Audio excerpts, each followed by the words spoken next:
हाय, मेरा नाम है ऋषभ गोयल और अब हम स्टार्ट करेंगे जॉब सीक्वेंसिंग विद डेडलाइन। इससे पहले मैं आपको ग्रीडी मेथड क्या होता है वो बता चुका हूँ और उससे नैपसैक्स प्रॉब्लम्स को कैसे सॉल्व करते हैं वो भी मैं पिछली वीडियो में कवर कर चुका हूँ। अगर आपने वो वीडियो अभी तक नहीं देखी है तो मैं उसका लिंक आई बटन में डाल दूंगा। आप प्लीज़ उसको जाके सबसे पहले देखें ताकि आप आगे मेरी वीडियोस के साथ कंटिन्यू कर पाएँ।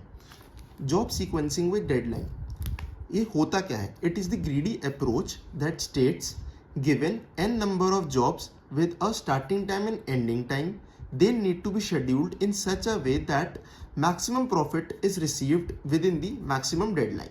इसका क्या मतलब है कि हमारे पास कुछ n number of jobs हमें गिवन होगी जिसका हमें टाइम पीरियड पता होगा कि कितने टाइम पीरियड में वो जॉब कंप्लीट हो जाएगी। हमें क्या करना होता है कि हम एक ऐसी जॉब को पिक करते हैं जिसका सबसे ज़्यादा मैक्सिमम प्रॉफिट हो।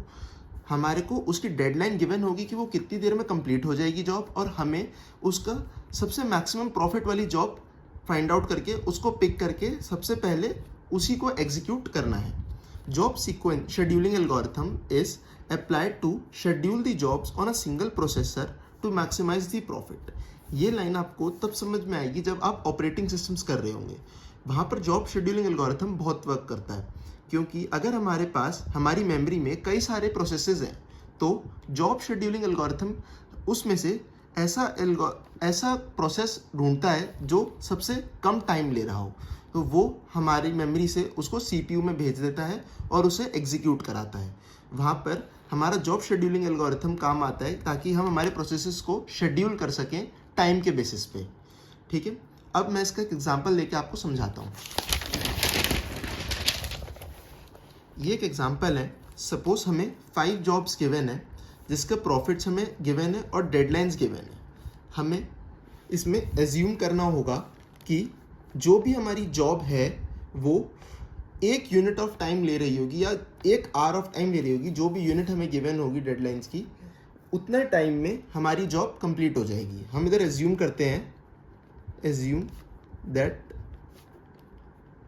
Jobs take 1 unit of time to complete और to execute। ठीक है, डेडलाइन का मतलब ये है कि अगर हम यहाँ पर आवर्स में माने तो डेडलाइन का मतलब ये है कि हमारी जॉब 1 की डेडलाइन 2 है। इसका मतलब हमारी जो जॉब 1 है वो पहले 2 घंटे के अंदर ही एग्जीक्यूट हो सकती है, उसके बाद हम उसे एग्जीक्यूट नहीं कर सकते। सिमिलरली जॉब 2 भी हमारे पहले 2 घंटे के अंदर ही एग्जीक्यूट हो सकती है, उसके बाद हम उसे एग्जीक्यूट नहीं कर सकते। सिमिलरली आगे इन जॉब्स के लिए है। अब इस क्वेश्चन में हमें गिवन है कि हमारे पास सिर्फ 3 यूनिट ऑफ टाइम ही है या फिर 3 आवर्स ऑफ टाइम ही है जिसमें हमें हमारा मैक्सिमम प्रॉफिट निकालना है। We are given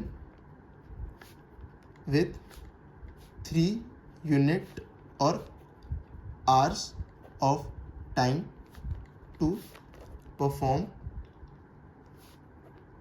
given jobs। In jobs को परफॉर्म करने के लिए हमारे को 3 यूनिट्स ऑफ टाइम गिवन है। अब हम हमारे 3 आवर्स ऑफ टाइम को डिस्ट्रीब्यूट कर लेंगे 1 यूनिट में। क्यों? क्योंकि हमारी जॉब्स कितना टाइम ले रही है? 1 यूनिट ले रही है टाइम कंप्लीट करने के लिए। अगर किसी क्वेश्चन में हमें गिवन ना हो कि कितना टाइम ले रही है जॉब्स तो हमें 1 यूनिट ही लेना होता है। नहीं तो कई बार क्वेश्चंस में गिवन होता है कि जॉब्स कितना टाइम लेंगी। सपोज यहाँ पर 1 मिनट ले रही है तो हमारे पास 3 आवर्स गिवन है, दैट इज 0 से लेके 1 आवर, 1 से लेके 2 आवर, 2 से लेके 3 आवर। ये हमारी 3 आवर्स की डिस्ट्रीब्यूशन है 1 यूनिट्स में।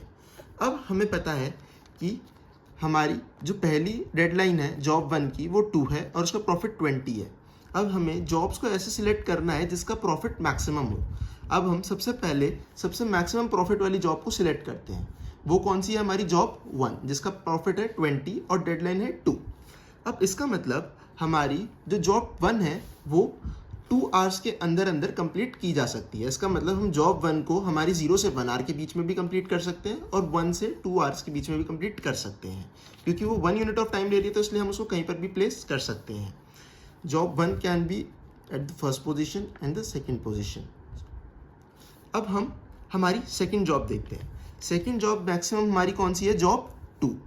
जॉब 2 के भी क्या डेडलाइन है कि 2 इसका मतलब वो भी हमारी फर्स्ट 2 आवर्स के अंदर ही एग्जीक्यूट हो सकती है, तो उसे भी हम यहाँ पर लिख लेते हैं जॉब 2। अब हमारे पास नेक्स्ट जॉब देखते हैं। नेक्स्ट जॉब हमारे पास कौन सी है? जॉब 3, जो कि हमारी फर्स्ट आवर में ही एग्जीक्यूट हो सकती है, क्योंकि यहाँ पर है 0 से 1 के बीच में। लेकिन हम देख सकते हैं हमारे पास और भी 2 जॉब्स हैं जो कि मैक्स उससे ज़्यादा प्रॉफिट की हैं, तो हम उन्हें एग्जीक्यूट करेंगे बजाय जॉब 3 के। तो अब हम इधर कोई सी भी एक जॉब एग्जीक्यूट करा सकते हैं। जैसे अगर मैंने यहाँ पर जॉब 1 एग्जीक्यूट करा दी तो मेरे पास अब सेकंड प्लेस पे जॉब 1 एग्जीक्यूट हो चुकी है, तो हमारे पास सेकंड प्लेस पे कौन सी जॉब बची? जॉब 2। हम ऑर्डर चेंज भी कर सकते थे कि हम यहाँ पर जॉब 2 करा दें और यहाँ पर जॉब 1। अब हम नेक्स्ट देखते हैं। अब हमारे पास जॉब 3 एग्जीक्यूट नहीं हो सकती क्योंकि उसकी डेडलाइन है 1 आवर, और 1 आवर के बीच में हमने पहले ही कोई दूसरी जॉब एग्जीक्यूट कर चुके हैं। अब हम जॉब 3 को बाद में एग्जीक्यूट नहीं कर पाएंगे, तो हम जॉब 3 हमारी एग्जीक्यूट नहीं हो सकती। अब हम नेक्स्ट प्रॉफिट वाली जॉब देखते हैं, दैट इज जॉब 4, जिसका डेडलाइन है 3। इसका मतलब हम उसे इन तीनों डेडलाइन में कहीं पर भी यूज़ कर सकते थे। इन 2 में हमने इसलिए नहीं करी क्योंकि उससे ज़्यादा प्रॉफिट वाली उसी डेडलाइन में हमारे पास एग्जिस्ट कर रही थी, तो हमने उन्हें एग्जीक्यूट करा दिया। यहाँ पर हमने जॉब 1 करा दी और यहाँ पर जॉब 2 करा दी। अब इधर एग्जीक्यूट कराने के लिए हमारे पास 2 जॉब्स हैं, या तो जॉब 4 हो सकती है, जॉब 5 हो सकती है, क्योंकि दोनों की डेडलाइन 3 है। इसका मतलब वो इस टाइम स्पैन में आ सकती है। लेकिन किसका प्रॉफिट ज़्यादा है? वो है जॉब 4 का, तो हम जॉब 4 को एग्जीक्यूट कराएंगे। हम एक टाइम पे एक ही जॉब को एग्जीक्यूट करा सकते हैं। तो अब हमारा ऑर्डर ऑफ एग्जीक्यूशन क्या होगा? J1, J2 and J4। ठीक है, ये एग्जीक्यूशन ऐसे भी हो सकता था J2, J1, J4। अगर हम इन दोनों को स्वैप कर देते, हम सिर्फ इन्हीं दोनों को स्वैप कर सकते हैं क्योंकि इनकी डेडलाइन सेम है और इनका प्रॉफिट मैक्सिमम है। ठीक है, अब हम इसको एग्जाम्स में लिखेंगे कैसे? एग्जाम्स में तो हम नहीं लिख के आ सकते, तो एग्जाम्स में हम एक टेबल बनाएंगे जिसमें हम स्टार्टिंग में लिखेंगे दैट इज जॉब्स कंसिडर्ड। ऐसे हम 4 कॉलम बना लेंगे जॉब कंसिडर्ड का। एक है वो स्लॉट्स असाइंड, एक होगा हमारा सॉल्यूशन टू जॉब, और अगला होगा हमारा प्रॉफिट। मेनली हमें प्रॉफिट कैलकुलेट करना है कि वो क्या होगा। जॉब कंसिडर्ड में हम देखेंगे, हमने सबसे पहले जॉब कौन सी कंसिडर करी? Job J1। अब जॉब J1 में इनिशियली हमारा प्रॉफिट क्या था? 0 था। अब जॉब J1 हमारी कौन से स्लॉट में हमने ली है? दैट इज 0 से 1। ठीक है, और इसका सॉल्यूशन क्या है? इसका सॉल्यूशन है कि हमने J1 जॉब ही कंसिडर करी है। अभी तक सॉल्यूशन टू जॉब का मतलब है कि अभी तक कौन सी जॉब कंसिडर हो चुकी है या फिर एग्जीक्यूट हो चुकी है। अब अगली हमने ली जॉब 2। जॉब 2 को हमने कौन सा स्लॉट ले दिया? 1 से लेके 2 तक। 0 से 1 पहले से ही असाइंड हो चुका था, अगला स्लॉट हमने 1 से 2 असाइन कर दिया है। ठीक है, और फिर सॉल्यूशन टू जॉब में हम कौन कौन सी जॉब लिख देंगे? एक J1 एग्जीक्यूट हो चुकी है और एक J2। प्रॉफिट अब हमारा क्या हो चुका होगा? यहाँ पर हम प्रॉफिट देखेंगे, जब हमने J1 कंसिडर करा तो प्रॉफिट क्या हो चुका होगा हमारा? 20। नेक्स्ट जब हमने दूसरी जॉब एग्जीक्यूट करी J2, तो उसका प्रॉफिट अब ऐड हो चुका होगा, that is 20 plus profit of J2 which is 15, ये हो गया 35। अब हम नेक्स्ट जॉब कंसिडर करेंगे हमारी J3। J3 हमने देखा कहीं पर भी प्लेस नहीं हो सकी, तो हम ये एज इट इज़ लिख देंगे कि हमारी सिर्फ अभी इतने ही स्लॉट्स असाइन हुए हैं और ये जॉब्स यूज़ हुई हैं। प्रॉफिट अभी भी हमारा 35 ही है। फिर उसके बाद हमने J4 लिया। J4 हमारा 2 से 3 के बीच में आया, वो आया 0 से 1, 1 से 2 एंड 2 से 3। Jobs considered J1, J2 and J4। ठीक है, प्रॉफिट हमारा क्या हो जाएगा? 35 plus profit of J4 which is 5, तो ये हो गया 40। अब हम जॉब देखेंगे J5। J5 हमारे पास टाइम ही नहीं था J5 को कंसिडर करने का, एक तो उसका प्रॉफिट कम था और हमारे पास कोई स्लॉट्स भी अवेलेबल नहीं थे, तो ये हमारा एज इट इज जॉब्स हमारी यूज हुई J1, J2 और J4। प्रॉफिट क्या हुआ हमारा एंड में? 40। तो हमारा मैक्सिमम प्रॉफिट क्या आया? Maximum profit is 40। इससे ज़्यादा प्रॉफिट हम नहीं ला सकते थे और हमने क्या ऑर्डर यूज़ करा, पहले J1 करा, फिर J2 करा एंड देन J4 करा। हम इन दोनों का ऑर्डर स्विच भी कर सकते थे। यहाँ पर हम पहले 1, 2 भी लिख सकते थे और फिर उसके बाद सेम जैसे हमने यूज़ करा है, कौन सा स्लॉट असाइन करा है, उसके बाद हम यहाँ पर J2 में लिख देते हैं 0, 1 और फिर सेम प्रोसीजर चलता और प्रॉफिट हमारा यही आता। इस तरीके से हमें एग्ज़ाम में लिखना है और हमें पूरे मार्क्स मिल जाएंगे। ठीक है, ये था जॉब सीक्वेंसिंग विद डेडलाइन। अगर आप चाहो तो मैं एक और एग्जांपल दिखा देता हूँ, उससे आपको और अंडरस्टैंडिंग हो जाएगी। ठीक है, फिर उसके बाद हम हमारा हॉफमैन कोडिंग को पढ़ेंगे। तो अब ये हमारा नेक्स्ट एग्जांपल जिसमें हमें 4 जॉब्स गिवन है और हमारे जो डेडलाइन है वो 2, 1, 2, 1 इस फॉर्म में गिवन है। हमारा जो हर जॉब का टाइम एग्जीक्यूशन टाइम है वो 1 यूनिट ही होगा, क्योंकि क्वेश्चन में कुछ भी गिवन नहीं है तो हम 1 यूनिट ही लेंगे। और हमें कितना टाइम दिया है इनको परफॉर्म करने के लिए, वो 2 यूनिट्स ही है।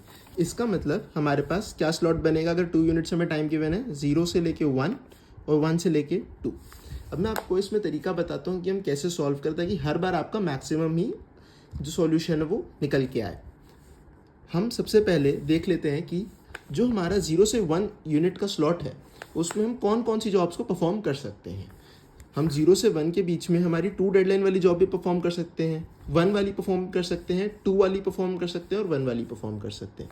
अब हम इसमें देखेंगे सबसे ज़्यादा मैक्सिमम प्रॉफिट किसका है। सबसे ज़्यादा मैक्सिमम प्रॉफिट है हमारा जॉब J1 का। अब हम जॉब J1 को देख सकते हैं कि उसकी डेडलाइन 2 है, तो हम उसको यहाँ पर भी प्लेस कर सकते हैं और यहाँ पर भी प्लेस कर सकते हैं। लेकिन हम हमेशा जो भी अगर उसकी डेडलाइन होगी जॉब की, उसके हमेशा एंड में प्लेस करेंगे। जितना मैक्सिमम उसको आखिरी में प्लेस कर पाएंगे उतना हमारे लिए फ़ायदा होगा। क्यों? ताकि हमारे पास स्टार्टिंग के जो टाइम है वो बच जाए और हम वो किसी और जॉब को एलोकेट कर पाएँ जिसकी डेडलाइन छोटी है। जैसे अगर हम इधर जॉब J1 को एलोकेट करें तो हम उसको यहाँ एलोकेट करने की बजाय यहाँ पर एलोकेट कर देते हैं, ताकि अब हमारे पास 0 से 1 का टाइम स्लॉट खाली है, तो जिसकी भी डेडलाइन 1 होगी हम उसे भी अब एग्जीक्यूट कर पाएंगे। अगर हम जॉब J1 को यहीं लिख देते तो हम जो भी जॉब्स जिनकी डेडलाइन 1 है उनको एग्जीक्यूट नहीं कर पाते। क्यों? क्योंकि उनकी डेडलाइन ख़त्म हो चुकी होती और अगर उनमें प्रॉफिट भी ज़्यादा होता तो हम उसको यूज़ नहीं कर पाते। पर अब हमारे पास यहाँ पर 0 से 1 का स्लॉट खाली है तो हम उसको यूज़ कर सकते हैं। अब 0 से 1 में अब हमारे पास फिर कौन कौन सी जॉब आ सकती हैं, वो है job J2, J3 and J4। J1 तो हम यूज़ कर चुके हैं इसलिए अभी हम वो कंसिडर नहीं करेंगे। अब इसमें सबसे ज़्यादा मैक्सिमम प्रॉफिट किसका है? जॉब J4 का, जिसकी डेडलाइन क्या है आप देख सकते हैं 1। तो इसका मतलब हम यहाँ पर क्या यूज़ कर पाएंगे? Job J4। ठीक है, इसका ऑर्डर क्या होगा? J4 and J1। अब हम इसका ऑर्डर चेंज नहीं कर सकते। क्यों? क्योंकि इधर इसकी डेडलाइन क्या है? 1 ही है, तो उसे हमेशा 0 से 1 के स्लॉट के बीच में ही रहना होगा। अब हम देखते हैं इसको हम लिखेंगे कैसे। इसका हम डायग्राम बना लेते हैं। Jobs considered, slots assigned, solution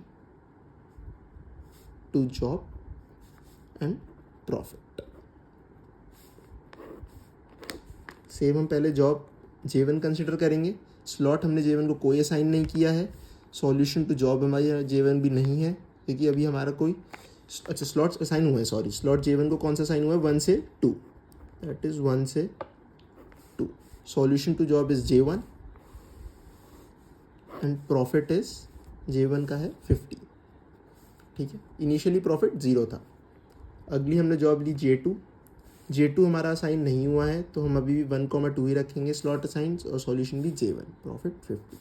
next J3 as it is रहेगा, कुछ भी यूज़ नहीं हुआ है। J4 पे हम जाएंगे। अब हमारा J4 को कौन सा स्लॉट असाइन हुआ है? 0 से 1। 1 से 2 हमारा पहले ही असाइन था J1 को।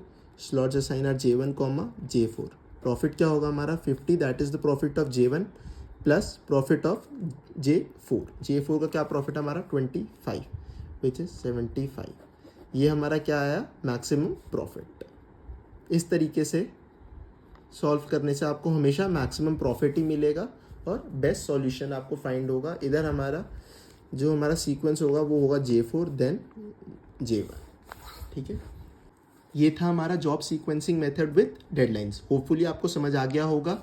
अब हम नेक्स्ट वीडियो में हफमैन कोडिंग देखेंगे और उसके आगे के टॉपिक्स भी कवर करेंगे। Thank you, bye.